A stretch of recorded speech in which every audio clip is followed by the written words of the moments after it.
Good morning, and hello. Welcome to On the Team Bus, where we will bring you the stories and the adventures of the riders and friends of Team ODZ. With each episode, we'll hear from a team member and get to know them and get to hear some of their stories from both on and off the bike. And today, we're here with Damon Herb, and he's got some stories to tell, unfortunately, off the bike, but we do have some really interesting stories he's posted up on Instagram. Good morning, Damon. Good morning, Jason. Thanks for having me. Good. I'll just give a second here. I'm going to go ahead and get this shared out. But why don't we just start kind of from the beginning and kind of how your story with our team, with Team ODZ, how you came about to learn about us, and really a lot of us came to the team and with indoor training, and maybe you could tell a little bit about that story. Yeah, so I think I found ODZ it was probably 3 years ago doing the usual winter training. Swift was still pretty young, but just spinning around the Watopia course, and there was a group of guys that went by me. I was going pretty hard at the time because I didn't understand a whole lot about training, so I just went hard all the time. And a group of guys blew past me, and I was like, "Whoa, I got to try to jump on those guys' wheel." And I did for a little while, and then you guys dropped me like a bad habit, and I was like, that was a lot of fun. Gonna have to try to find those guys, and then it was still when we were meeting at the starting line. There was just Oh the yeah. start, so I started meeting up with you guys at the usual start line, and still kept getting dropped, but had a lot of fun with it, and just kind of grew from there. Yeah, super fun times back in the day. Just kind of simpler days, right? Just log. It turned on. It logged on. You go to the start line. You chat And up, wait. and wait. Yeah. That's awesome. Cool. It looks like all of our channels are working and we are going. So that's great. So I guess maybe stepping back a little bit, kind of tell us maybe a little bit about yourself and where you're from. Yeah, so I'm from Littleton, Colorado. It's a suburb just outside of Denver. I've been here I think we've been here 9 years. I lived in Utah for a couple years before that, and then for California for 5 or 6 years before that. Southern California, I started doing most of my riding when I was in Southern California, so around 2002. Picked up a mountain bike and started to ride with a group of guys from work, and I kind of grew from there. Rode a little bit more when we moved to Utah, started to get a little bit more serious about it. Mostly mountain biking with a little bit more road biking there because there's a good group of road bikers that rode during lunchtime at work, and that's where I first started racing as well. Nice. Um, yeah, Yeah, so you got nice little blend between mountain biking. I know you do more off course, off road stuff. You kind of enjoy that. I was gonna ask, oh, where in Southern California? Do you live and ride? Palmdale, Lancaster, just outside of LA. Nice desert. Very cool. Very Yeah, cool. high desert, Yeah. windy, Hot. always windy. Always windy, always hot. You don't need a hill, just turn around and go into the wind, right? Big wind, yep. That's pretty awesome. That's pretty awesome. All right, let's see. What about let's talk a little bit about gear. We'll talk about your bikes, kind of what's in the stable. What have you got? So the bike I ride the most now, I've got a 2012 Santa Cruz Tall Boy, so it's a carbon frame, full suspension, kind of a mid, all mountain kind of bike. Hmm. Not really race, not really downhill. Good mix of bike. And then I've got a 2008 Specialized Epic that I ride. It's got a crack in the frame, but I just ride it every now and then and just kind of keep an eye on it. And then I have an old hardtail from 2003 when I started riding that I just kind of keep around as a spare and as a loaner. Nice, Um, nice. and then I have one road bike. It's a 2001 Trek 1200, excuse me, aluminum frame, carbon fork. It's probably got a couple Yeah, thousand miles on it. man, So you, that's the you one I you ride could on the trainer. you could beat on that one hard. Yeah, that's Yeah, I good. feel. Yeah. Tell me a little bit about. We're talking about trainers and trainer bikes. What's your setup like for your indoor training? So I have just a real simple travel track dumb trainer. Oh yeah. Uh, I run on the track. I have a PowerTap G3 pub to Hmm. get power. Nice. Um, I run that. I usually run it on a laptop just because I like having the phone free for music and whatever else. So run it Yeah. on an old laptop, and then I have it up on run it actually to a projector screen and run it in the basement. So you guys are all Nice. twice as big as life size. That's so funny. Justin, we're actually live as well right now, and Justin says, "Does the projector in the background? Do you use it for Zwifting?" So yes, Oh, Justin, he does. yeah, You kn- absolutely. you know what that means is that someone has a monitor bigger than Justin. So That's right. That's 91 inches of Justin on screen. 91 inches of Justin. Oh man, I don't think there's enough room on the screen No. still. Ah, that's awesome. We'll have to see what he says there. Great, great. So really, a lot of the reason, we wanted to bring you on is because a lot of us are roadies, but you do a good amount of off-road riding. I'm gonna go ahead and show some of the video from a ride here recently that you did at White Ranch, but today we're actually going to talk about your most recent race. But tell us a little bit about the trail as I switch over video here. Tell us a little bit about the trail that we're going to see. It's about the 2-minute video that you have from your Garmin Verb here. Yeah, so But, White yeah. Ranch.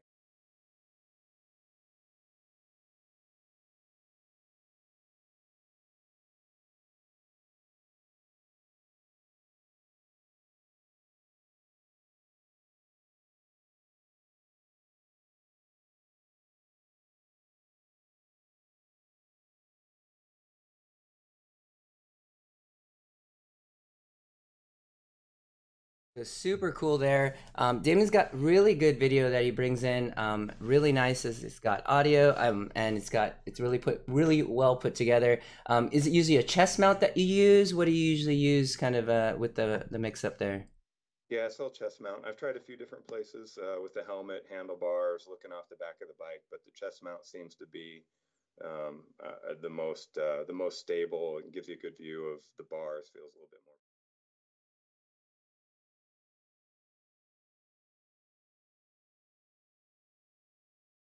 Kind of nauseating and jumping around on that end. So very, very cool. So all right. So today we wanted to talk about kind of your most recent race, but let's kind of lay out the season, kind of how your season goes. When did your season start, and kind of go from there. So it's pretty late here because most of the mountain bike races are up in the mountains where the snow doesn't disappear until July or August before it's all gone. Uh, hmm? So it's actually the series usually race in. There's a series up in Winter Park that they do 6 races, I think, through the season every couple of weeks. And their first race is usually first or second week in June. Hmm. So I've had to start training a lot later. I know a lot of the team starts training pretty early to get ready for much earlier races. I usually don't start training for real until mid to late February. And then usually what I plan for is I lay out all the races in a calendar. I look at where they all fall. I usually target an early race just in case so that I can hit it fairly fresh and then know that the summers get a little scattered. Training gets a little scattered, getting to races gets a little scattered. So I try to hit at least the first one and then kind of bounce and get a couple throughout the season.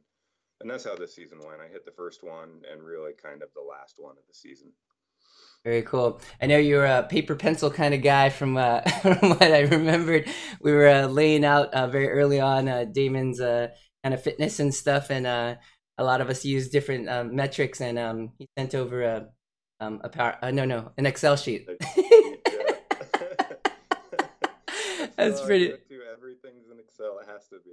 That's so. I guess thinking of that, does that come from like your work and what you do? Like, what do you do? Yeah, Yeah. yeah, that's my background. So I'm an engineer, and so we Yeah. spend an awful lot of time on Excel anyway. So it's what I know and what I'm familiar with. It's so funny. You and Justin would do Peas Pod. I think we were placing an order at Team Camp for like some food, and it came out in an Excel sheet. Of You're course okay. it did. Yep, that's where it goes. That's where everything's supposed to go, right? That's awesome. All right, so let's talk about. I mean, you talked a little bit about your season. You got a couple races in. I did have some pictures from early season that I'll bring up into the stream. But tell us about kind of how your season went, all the way up to kind of our race most recent. Yeah, this season went really well. So I backed off a little bit. Like I said, I started my training a little bit later, which last year I started a little bit too early and I'd say burned myself out by the time I hit race season. This year I was planning on kind of a mid-July peak and did the first race was July 10th or June 10th or 11th. And I went into that one with a little different mentality. Usually I've got the if you're not first, you're last kind of mentality. And if I'm going to hit it, I'm going to do it all out, do a full taper and all that stuff. This one was Mm-hmm. going to be just a train through race. I was just going to show up and do as good as I could and see where I fell and see how my fitness was. Turns out my fitness was doing pretty good, even though I didn't taper.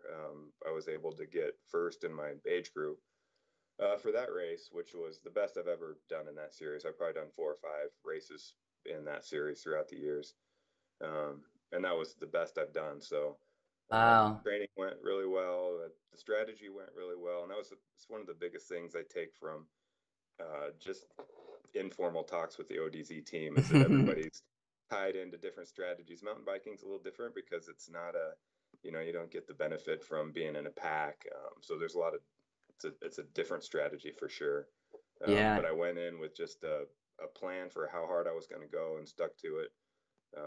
And it really worked out. It really tied into the training that I've done leading into it. So I was really happy with it, and I went into it fairly fresh and didn't feel burned out this year. But That's then the summer just kind of got away from me, and I didn't do any more races in the series up until this last one, which was mid-September. So I think I put on my last Strava post. You can see my CTL kind of peak, and it just kind of just drop off through the summer. oh god, it's so hard to watch, isn't it? It is. It turns out, I mean, I like racing. I wouldn't say that I love it. I think that I get nervous about it Yeah. at the starting line, and so there's always a stress that's tied to it. So usually I finish a race, and I'm like, you know what, that was fun. I'm just gonna ride from now on. I don't want to. Yeah. I don't want to race anymore. I'm just gonna go Yeah. ride for fun. Yeah. So I spend the summer kind of bumming around and riding until this last race came up. That's a little bit different format than the ones that I usually do, and so I decided to go give it a try. Yeah. Yeah. So I guess with that, maybe you can give us a little bit of background on this race and what makes it so special. Yeah, so usually the races I do, they're typical cross country race. So it's Mm-hmm. a group start, usually grouped out by age group and bike class. Sometimes there's like fat bike or Clydesdale groups. Yeah. But it's always a mass start of however many are in that group, and it's a start to finish. You go out as hard as you can, and the mountain bike races are always absolutely as hard as you can for the first Yeah. until you get to the single track. Nice. I can only Um, imagine. yeah, it's brutal. And then you have to find a way to settle back in and then try to hold that. But it stays, usually they're 18 to 25 or 30 miles. And it's a hard, heavy pace all the way through that, and first person to the finish wins. The one that I did most recently, it's an enduro style race. It's kind of an enduro mix style race. So you do a full race loop. In this case, it was a 28 or 29-mile loop out in Golden. And but you only do certain sections that are timed. So it's 28 Mm-hmm. miles total, but there's only six sections of it that are actually timed. And the sections in this case, usually enduro is mostly downhill. This was a mix of up and down. So the first section was called a 10 to 13 minute just flat out climb. And then the Ah. second section was mostly down with a little bit of climbing. Third was all climbing. It was actually a 12 or 13% fire road climb. Wow. And sections 4 and 5 are a little bit of down and a little bit of up. And then section 6 is a little bit of down, a little bit of up. So out of all of that, depending on your speed, you'll get 45 minutes to an hour of timed race. Yeah. And then the rest is just transition stages where Yeah. it's real chill, you relax, you Yeah. talk to mountain bikers, and it's a really good time. I've heard really fun things with this format of racing, where I guess it's more social because a lot of the Yeah. time you're with the group and just really just like easy small gear spinning, just getting from place to place, and then it's like almost like regrouped. You have a chance to like do nutrition and eat and do all that kind of thing, and then you just kind of all out for each of the sections and it's timed by time chips or It's how are tips, and then they're staggered starts. So you go yeah. to your next start section, and there's 30 seconds or a minute between people, and You so just kind of it's are let just out. you clock. Yeah. Yeah, it's really interesting. I was listening to a podcast recently, and someone had brought this format to a road bike. So it was, sections that were timed with segments on chips, but you'd have to get to like a check-in point similar to that, and then from there you'd be timed for a segment, and then so it was actually it takes the Grand Fondo idea of like everybody riding together at this pace, but then put segments in it so that you actually can compete versus a Grand Fondo becoming just a race for like 100K or 100 miles. It's just kind of Yeah, nuts in that respect. yeah. So very cool. It's I a like lot of that. fun on a road bike too. It probably takes away some of the strategy you get on a road bike with group Yeah, pacing and breakaways and that kind of thing. that's true. Um, That's true. but I think it's an addition to the Fondo style where you can go and still hang out with people and then just go crush as hard as you can for a certain Yeah. section. I guess Um, the segments would have to be like 30 minutes long in order to have like tactics, I think, in yeah, road yeah. bikes, right? Very cool, very cool. And so how many people like competed in this race at Golden? Yeah, so this one's called Golden Giddyup. I think there were 550 total people registered. Nice. This is their third annual, and they started maybe 5 years ago. We had some big floods that wiped out a lot of the trails in Golden. So a group got together and started working with the county, helping to rebuild the trails because the county wasn't able to get to them all fast enough. And through that, they sort of made a partnership. And this is actually, I think it's one of the only races that they allow bikes on the closed course. So they close the course, which is Uh, common for this county. And so they close the whole course, which is another good part is, and probably why I got into a little bit of trouble mm-hmm. is we can ride all these trails all the time, but they're multi-use trails. So there's hikers and dogs and kids and other bikers. Yeah. And so you always have to be careful coming around a corner or going downhill. So in this case, it was wide open. It's closed course. You go as fast as you can through Wow. the entire thing. So this group worked really hard to get these trails open for us to to do this section, and people really responded to it. A lot of people who don't want to race at all are like, "Well, I'm going to do it just to support this crew that's rebuilding Yeah. the trail." Yeah. And And it started so to grow for sure. yeah, yeah, yeah. So I mean, this closed trail idea or getting access, it's almost like you want to preserve these trails for people to be able to have it as multi-use, but it takes work. I was looking at your number plate for this year, and it was it a dig up? Just pulled it up a second ago. Just is dig to ride is that so that Right? Yeah. yeah, yeah, yeah. So behind that, that's like the group of people that are kind of responsible for maintaining this and being able to do this sort of thing, huh? Yeah, so I Yeah. mean, more and more are you seeing trails like kind of not being available to be used and not to be able to work with? Oh, that's Yeah, nuts. yeah, and it's some of it's resources with county or state or whoever maintains the trails, which is where these guys come in, and they do a good job of not just them, but getting volunteer groups to come out and say, hey, if you're gonna come ride, stop, work on the trail for a while. We'll go have a beer afterward. Oh, Come have a good interesting. time. Let's get the trails. The other thing is advocacy for mountain bikers. So as more and more bikers get on the trail, there's more and more less than positive interactions with hikers or runners or whatever it is, because we're always moving faster than that group, and it doesn't Mm, take much to scare a hiker off the trail. So some of it's that's true. um, building up the positive respect towards everyone that's on the trail and teaching mountain bikers how to use the trail safely. I like that. You'd have to put all the motorists into a room with all the cyclists that we get and we had to all get along. I know that there's a little meme that talks about when we all drive past another cyclist, there's a certain amount of space, like someone who doesn't know a cyclist, they'll like ride right up against your handlebars. Yeah, If you kind of know someone who rides, it's about 3 or 4 feet. But if you know a cyclist, it's like you're on the other side you're of the like right on the road. other shoulder. Yeah, yeah, just to make sure you don't want to scare them, give them no Yeah. space, give them a thumbs up, that sort of thing. So very cool. All right, so bring us to the race, bring us to the morning of the race, and kind of how it went for you in each of the segments. Yeah, the race, like I said, it was really chill at the start rather than the big crazy start. Yeah, So my yeah. since I signed up a little late, my start was at 10:30, which was pretty late. I think they started running people at 8.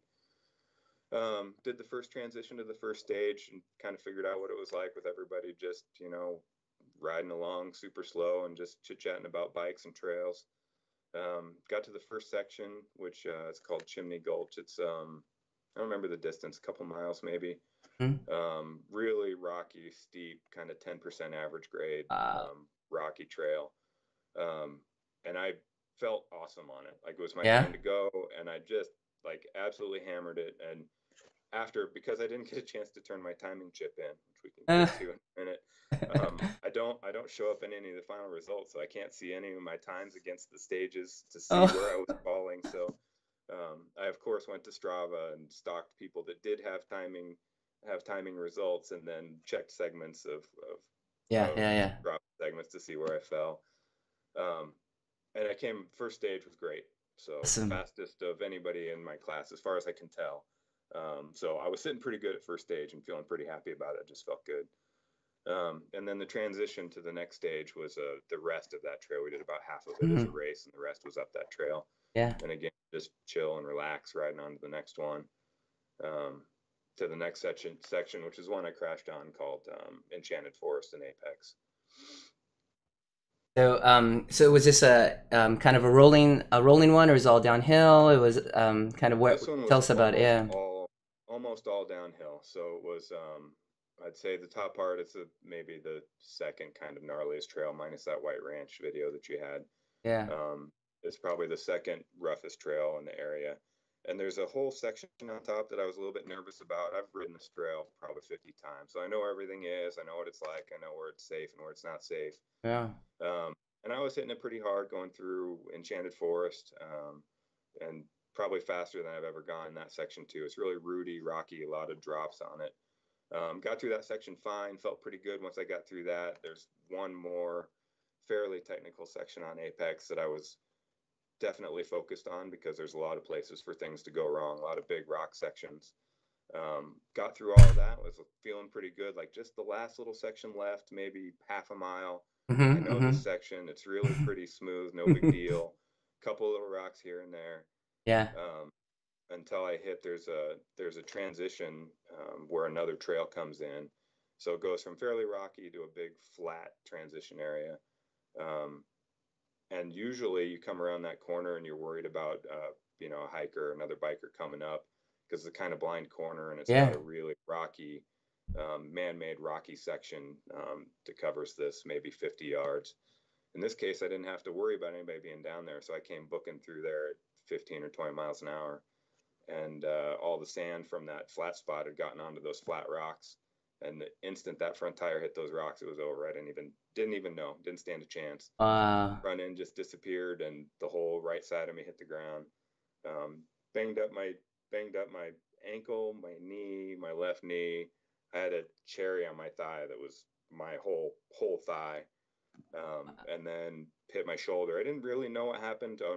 Cracked my helmet too. I found out later.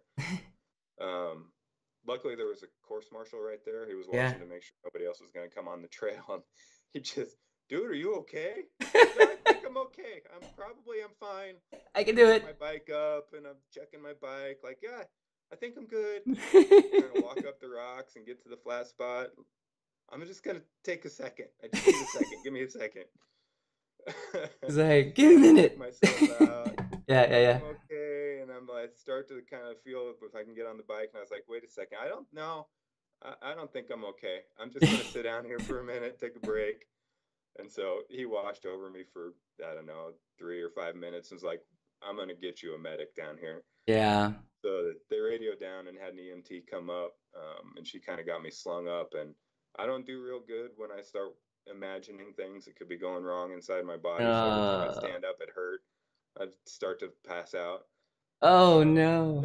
so they got a nurse up the trail. She came up and did a little better job of slinging me up. And she's like, "Where does it hurt? Like, what's the worst?" It's like, "Well, I think it's either my shoulder or my collarbone." She's like, "I'm gonna tell you right now, it's your collarbone because I can see I can see. I can see it. it." Oh man. So Yeah, I pull. she got So me I. all buttoned up and was able to call my wife and say, "Hey, can you come pick me up at Apex? I'll meet you at the parking lot. No big deal. I'm hurt. I'm okay, but I need a ride." Yeah. So I pulled up the X-ray you put up on Instagram here. This is your right shoulder. Looks kind of like right near the end there, near the tip. If you guys are watching online.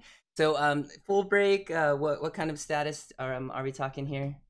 Yeah, full break. It was so it's actually three pieces now. So there was an outside piece, an inside piece, and then there's a section maybe like I don't know an inch long in between um, that that was kind of just floating in there.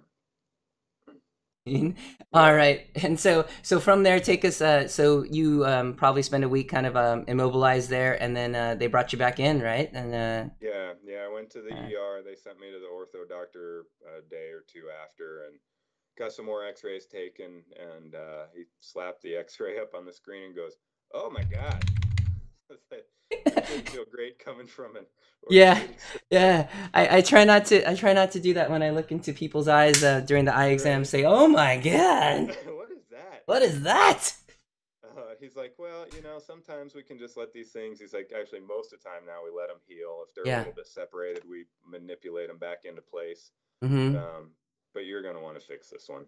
So we scheduled surgery for a couple days after. It's been 2 weeks and change now, where they put in a titanium plate to span all the way across, and then Yeah. 10 screws to piece all the pieces back together. Yeah, the video's up on the live stream now.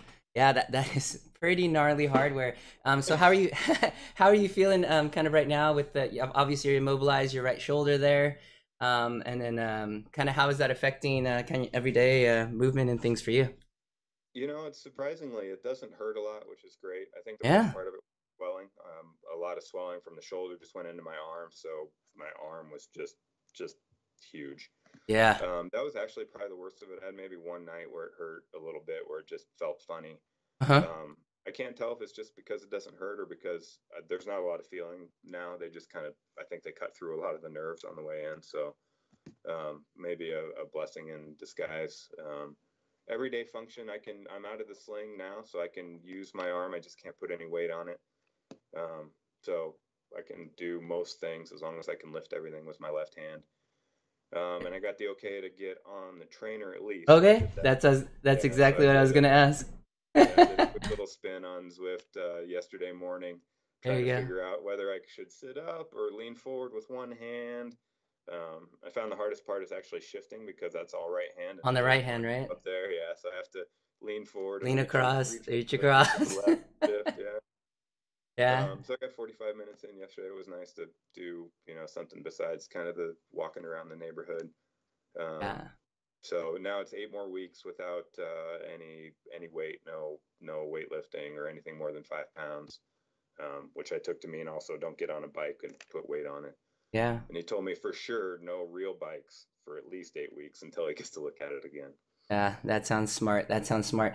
So yeah, so a lot of times with that full break, they've got to go in. But from what I understand and what I read, the rehabilitation is actually quite good because there's something in there to kind of keep it connected versus you are the person who's just keeping it close so that the body can kind of put it together. So it's Right. almost a situation that can work out.